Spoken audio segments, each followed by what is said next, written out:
Hello, hello, and welcome to Computer Tech and More. Today we're going to be taking a look at the Corsair Dark Core RGB Pro SE. So they have a couple different versions of the Core mouse. This just happens to be closer to the top end, but the hand fit should be the same for all of them, and it'll just be kind of the extra features, and it's up to you to determine if those features are what you want. Let's do a quick box explore. So what it comes with, you got that.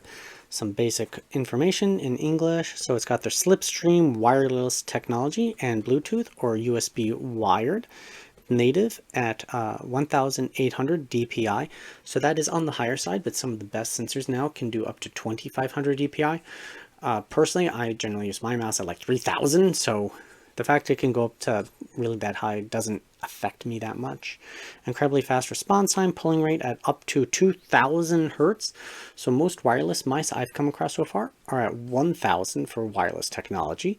So that should make it extra responsive. And the IQ wireless charging capability, I don't have an IQ mat, so you'd be definitely buying into the Corsair ecosystem. Let's go ahead and open it up. All right, once we open up the box, we are greeted with this. It's got a USB-C cable. Actually looks pretty nice. It's got a fairly nice braiding on it, but it's USB-C to A. And we got the dongle right there, and here's the mouse. Let's open it up. So prior to me switching back to the Racer Basilisk, well, I guess this is my newest mouse up till now. My previous mouse was a Corsair. I don't remember which model it was, but I chose it because it had a bunch of different buttons on the side of it.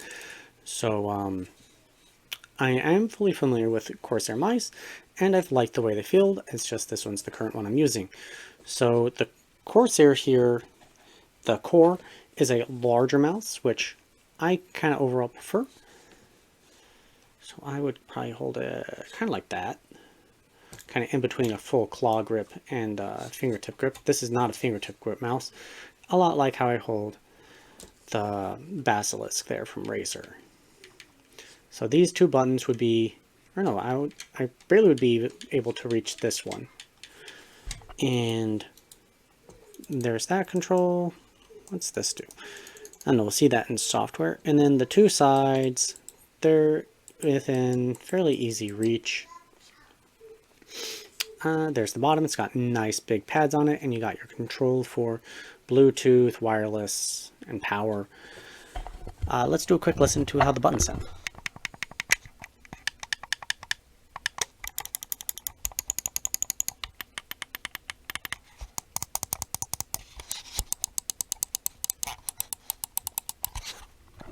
Alright, I think that was all the buttons on this mouse.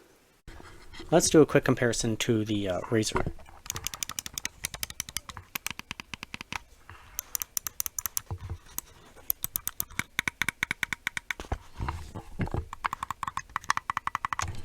So that should give you some ideas, kind of how it sounds. It sounds close enough to the same where I don't think, sounds close enough to the same that I think it's good. So let's do another quick walkthrough. So you've got your USB charging or connectivity port right there.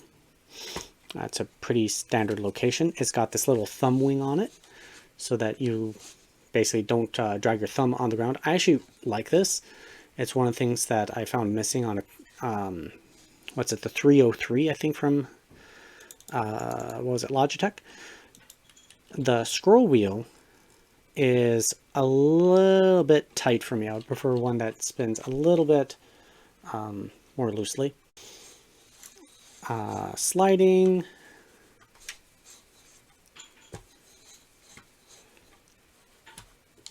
It's making a little bit of noise.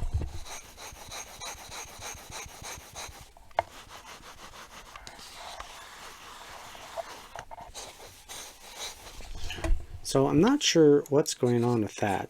It might be, well, I didn't talk about this, but you can switch off this side, and it's just held in magnetically, and you can swap it out for this, and boom. I don't know, for some reason that looks pretty funny to me. So you got,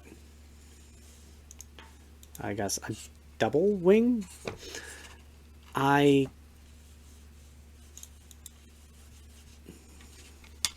don't think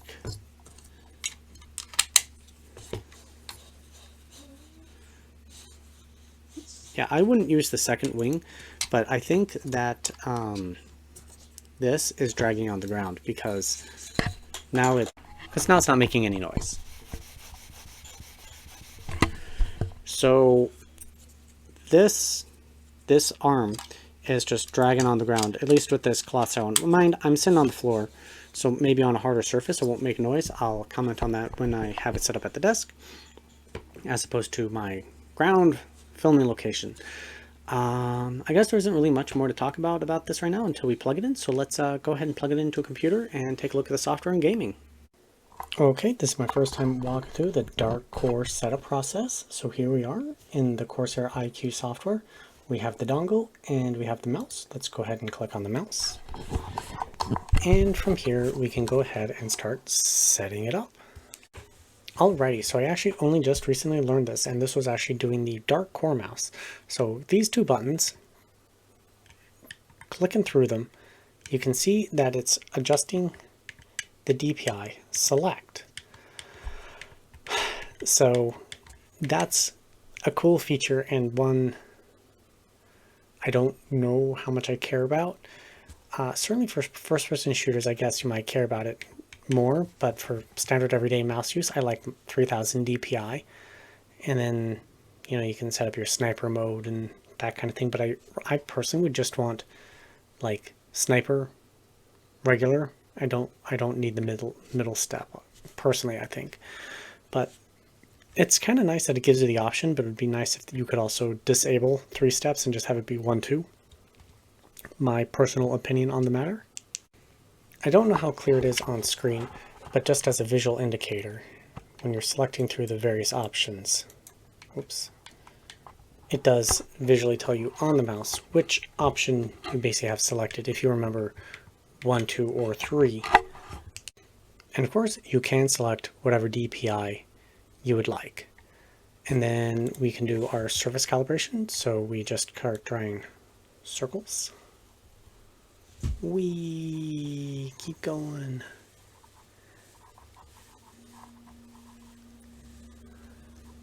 Keep drawing circles.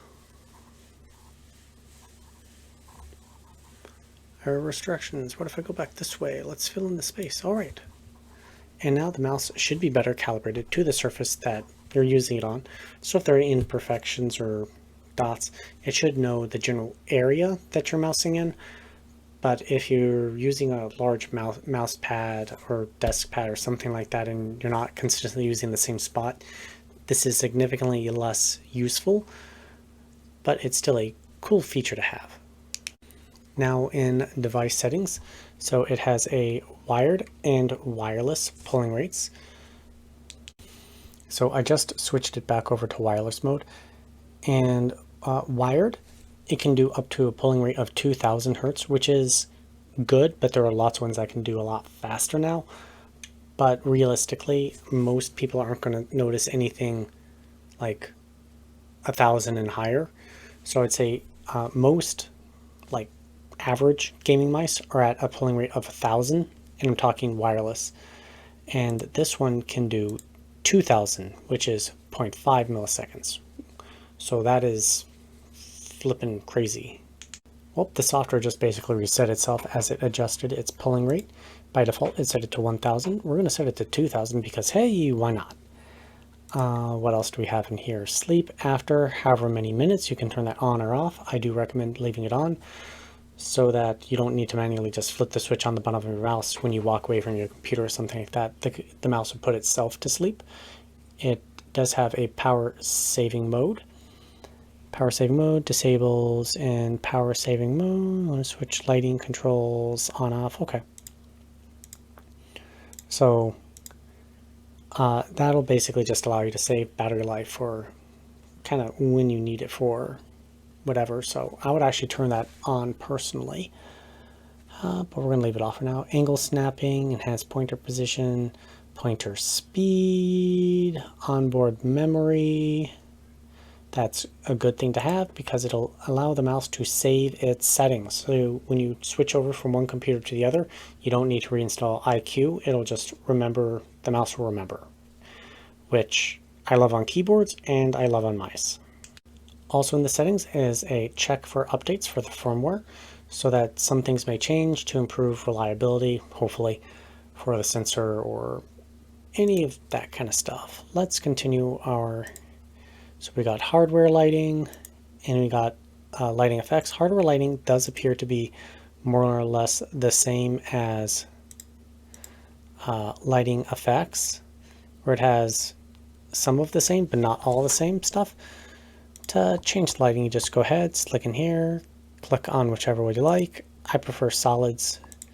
You click on what zone you want, so it has a bunch of different zones in there. So scroll wheel, logo, side accent 2, side accent 3, 4, 5. Wow, that's a bunch of zones. I don't even know where all these are. Where is this one? Let's change that to purple or pink. Oh, it's on the far side of the mouse over here. It's right there. And then we got this one, and that will be this side of the mouse. Let's accent 3. Boom. Let's change it to that. All right, that is a middle section. There. 2, 3, and 4 are this whole side. And this one. It would be nice if Corsair had, I don't know, some sort of label on here so that you could turn it on so that you would know which effect areas are which effect areas, just so I didn't have to, the user doesn't have to click and go, okay, which ones am I trying to adjust? It's kind of a minor thing, and whether you want to use the lighting or not, this may matter a lot to you or matter very little. Personally, I think your hand sits pretty much completely over the logo, so that's kind of useless. And the one that's back here is also, but the side one and maybe the scroll wheel could be potentially worth using. And that would also make the mouse easier to find if you're using it in the dark or something like that. So I'll just leave that as to each their own and let you decide what matters the most. I don't think I've mentioned price at this time. This is a $90 mouse. So you do get a lot of niceties that you don't get with cheaper mice. And I have seen a version of the SE, but not the Pro, so I don't really know what the difference is because they look nearly identical to me. Where it's $97, which kind of seems backwards. The Pro should be more expensive, but that's what I saw on Amazon. And the last section on here is the key assignments. You click on there, and you can click on the plus sign and click on whatever you like and make it change to a different key assignment to do a certain functionality. So it can be a keyboard, login, mouse, keystroke. Does that say AI? Pause, play, launch application, whatever you like it to do. I'm not going to go ahead and set that up right now, but it's there if you want it. There's the dongle, and really, you can just change its pulling rate, and that's about it. So that's pretty cool. All right, let's jump to our gaming test. So as I did just mention, this is a $90 gaming mouse to like $97. So the more expensive the product is, kind of the better it needs to be in compared to like other products of similar price. So my Razer Basilisk, when it was due, was like it was $170. I needed to remind myself. So this being $90 and competing with basically a mouse that's almost double the price, you start to see proportional differences that we're going to be seeing. Is my current mouse twice as good as this one? Something tells me no, but that's kind of what it in effect needs to be. All right, there we are. Set it up properly. So first and foremost, just the fit and feel right there. My other mouse sits lower, so this one fills more of the palm right there. I know that we did this when we were sitting down, but now that we're actually in a gaming position, can talk about it a little bit better. The Razer one cups the fingers a little bit better. This one's just sort of flat. Again, I'm not sure I really care about the DPI. The Razer just has this little button that allows me to temporarily change it, which I think is better. But everybody has their own opinion, so I'm not going to squash you if you prefer it a different way. I think they spent extra money on just that gimmick, and they could have saved money by not including it, but whatever. But again, I think it's a cool looking mouse. It seems to fit my hand fairly well, so let's go ahead and do a little bit of gaming. Alright, we got the troopers, they're coming in. Let's load up on some ammo and take them out. Oops, I missed. It will not make you a better gamer. I also haven't done first-person shooters primarily in quite a long time. I'm just doing it for these reviews. I've played way too much Mass Effect. The smoothness of the slide is not quite as good as the Razer, but I'd still call it quite nice. And my concern about this plastic piece rubbing, it isn't doing that anymore. So like if I take off the whole side and just am sliding it around, it feels exactly the same. So that is actually very good, but it does mean that on a pad that is squishier, you may notice that it's sliding a little bit.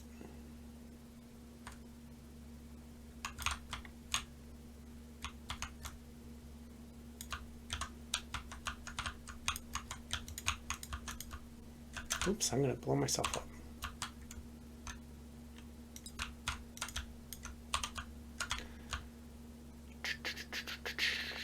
Oh, where am I being shot at?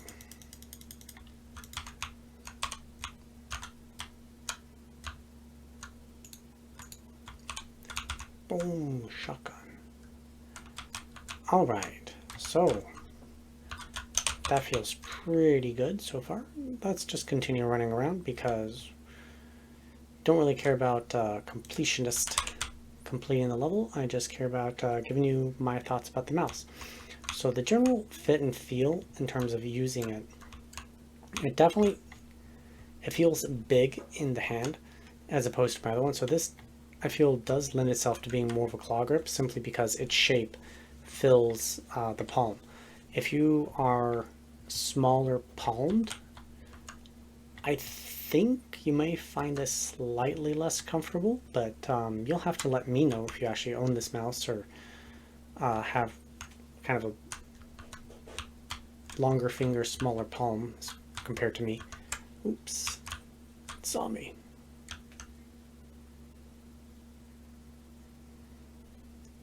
I'm gonna die. All right. So what do I think about this mouse? Well, I think it's very good, but maybe not excellent. And it's, oh my goodness, kind of actually like a stupid simple reason behind that. And that is kind of has to do with the shape of this mouse itself, where I think it would be my number 2 pick. If I hadn't bought this one, I would be very inclined towards this, but I'd want to get it with the charging pad. That is actually one of my main things about the Basilisk, was it has the charging pad. And this one just doesn't have that. Keep in mind that Corsair does have many versions of this mouse, so there may be one out there that has wireless charging technology or something like that built into it. But, well, I'm not looking at that one today, so I don't really know what to think about it at this time. So I just have to comment with what I have. And I think that it's certainly good. It is definitely a bigger mouse, a beefier mouse. Weight-wise, it weighs more than my Basilisk by touch and feel in the hand, but that may not necessarily be a bad thing depending on kind of your own thoughts. And I think it's worth considering. If I basically will say this every time, where if you're looking for a new gaming mouse, you should buy a couple, several, especially if they've got free returns, so that you can get a feel for it. You know, put it in your hand and go, yes, I like the way it feels. No, I don't like the way it feels, because I didn't like the G2 Wireless or G2 Pro from Logitech, which is one of the best rated gaming mice. That is just what I would say you should do. So I hope you got something out of this video, and thank you for watching Computer Tech and More. If you have any products you would like me to take a look at, let me know. I'm also big into fan testing right now for your PC components to keep them nice and cool. So if any fans you want me to take a look at, please let me know. Otherwise, please have a great day. Check out my Patreon page, and I'll see you next time here on Computer Tech and More.